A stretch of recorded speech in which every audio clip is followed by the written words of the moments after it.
Hello student, let's start exercise 1.2 as some. ठीक है, आइए देखते हैं इसमें क्या दिया हुआ है। अ bill of rupees 6,935 drawn on 19 January. A bill दिया हुआ है। ठीक है, बिल मतलब क्या स्टूडेंट्स? सम ड्यू या फिर फेस वैल्यू। सम ड्यू या फिर फेस वैल्यू दिया हुआ मुझे। ड्रॉन ऑन 19 जनवरी 2015। 19 जनवरी को मैंने ड्रॉ किया। डेट ऑफ ड्राइंग दिया हुआ है फॉर 8 मंथ। ठीक है, तो ये डेट ऑफ ड्राइंग से 8 मंथ मैं क्या कैलकुलेट कर सकता हूँ? नॉमिनल ड्यू डेट कैलकुलेट कर सकता हूँ। फेब, मार्च, अप्रैल, मई, जून, जुलाई, अगस्त, सितंबर। तो 19 सितंबर क्या हुआ मेरा? Nominal due date. Nominal due date में मैं अगर 3 डेज ऐड करूँगा तो मुझे क्या मिल जाएगा? Legal due date. ठीक है, 19 क्या, 20, 21, 22। तो 22 सितंबर मेरा क्या हो गया स्टूडेंट्स?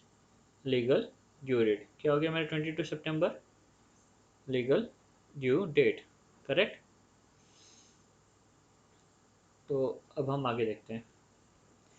आगे दिया हुआ है was discounted on 20th Feb 2015। वो बिल मैंने कब डिस्काउंट किया? 20th फरवरी 2015 को मैंने बैंक के पास गया और बैंक के पास से डिस्काउंटिंग करवा लिया at the rate of 8% per annum interest.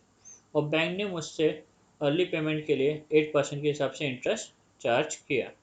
What is the bankers discount? मेरे को बी डी फाइंड करना है स्टूडेंट। यहाँ पे क्या फाइंड करना है?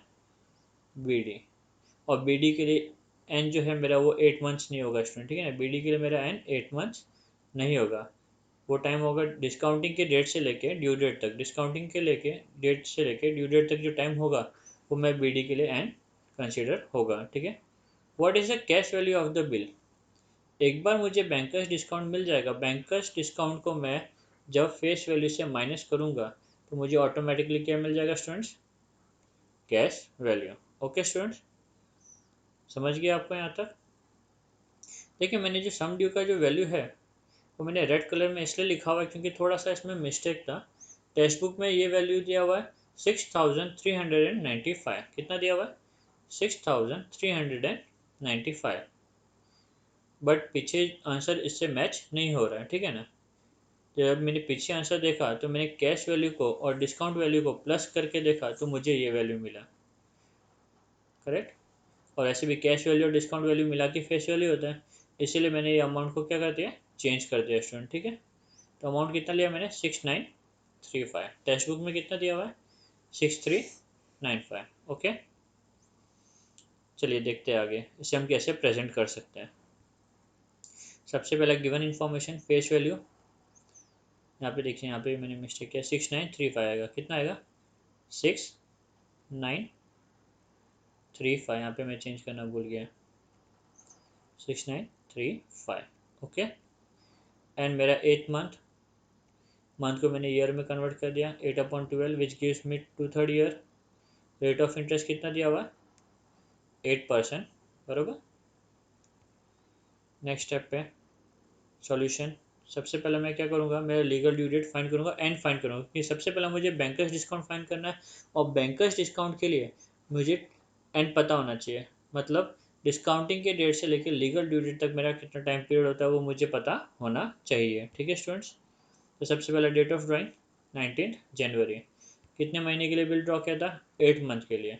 ओके, तो क्या मिल जाएगा मुझे? 8 मंथ जब मैं ऐड करूँगा तो मुझे नॉमिनल ड्यू डेट मिल जाएगा विच इज़ 19 सितंबर। ठीक है, अभी नॉमिनल ड्यू डेट में 3 डेज अगर मैं ऐड कर दूँ तो मुझे क्या मिल जाएगा students? Legal due date which is 22 सितंबर। ठीक है, डेट ऑफ डिस्काउंटिंग दिया हुआ। What is date of discounting? Date of discounting is 20th Feb। अभी बैंकर्स डिस्काउंट फाइंड करने के लिए डेट ऑफ डिस्काउंटिंग से लेके मुझे लीगल ड्यू डेट तक क्या फाइंड करना पड़ेगा? एन। वो एन मेरे बैंकर्स डिस्काउंट के फॉर्मूला में यूज़ होगा। ठीक है, उसके लिए मैं एक टेबल बनाता हूँ और टेबल के थ्रू आपको बताता हूँ कि हम कैसे कैलकुलेट कर सकते हैं। करेक्ट, तो ये रहा टेबल। सबसे पहला मैंने बिल डिस्काउंट कब कराया? 20th Feb। 20th Feb is the last day, वो मैं कंसिडर नहीं करूँगा, मार्च से स्टार्ट करूँगा। तो मार्च का पूरा 31 डे ले लिया। अप्रैल 30, मई 31, जून 30, जुलाई 31, अगस्त 31। बरोबर। सितंबर कौन सा डेट था? 22 सितंबर मेरा लास्ट लीगल ड्यू डेट था। तो यहाँ पे लास्ट सितंबर मंथ में मैंने 22 डेज ले लिया। तो टोटल कितना हुआ students? 206। Total comes to 206 days. तो यहाँ पे एन मेरा हो गया 206 डेज। ओके, तो एन इक्वल टू 206 डे। अभी ये 206 डेज को मैंने ईयर में कन्वर्ट किया। ईयर में कन्वर्ट करने के लिए डिवाइड बाय 365, करेक्ट। अब मुझे एन भी मिल गया। सम ड्यू पता है, सम ड्यू या फेस वैल्यू पता है। फेस वैल्यू पे मैं जब कैलकुलेशन करूँगा, फेस वैल्यू पे जब मैं क्या बोलते हैं फाइंड करूँगा वैल्यू डिस्काउंट का, तो मुझे क्या मिलेगा? Bankers discount. ठीक है, तो मैं बी डी फाइंड कर लेता हूँ। Bankers discount equal to face value into N into R upon 100। Face value कितना है? 6935। एन कितना है? 206 अपॉन 365। और कितना दिया हुआ? 8%, तो 8 अपॉन 100, करेक्ट। तो सब वैल्यू सब्स्टिट्यूट कर देता हूँ। वैल्यू सब्स्टिट्यूट हो गया।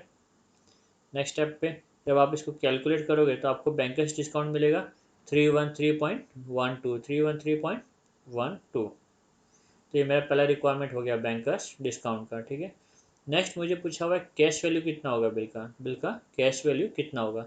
Cash value is nothing but face value minus जो बिल का अमाउंट है, उसमें से मैं बैंकर्स डिस्काउंट माइनस कर दूंगा। तो वो जो अमाउंट आएगा वो मेरा क्या होगा? Cash value. वो अमाउंट बैंक ड्रॉवर को देगा। तो cash value equal to face value minus bankers discount, which is nothing but 3935 minus 313.12, which is 6621.88। Correct student, यही आपके टेक्स्ट बुक के पीछे आंसर दिया हुआ है बैंकर्स डिस्काउंट का और कैश वैल्यू का। ओके, उम्मीद करता हूँ आपको ये सब समझ में आया होगा। Thank you.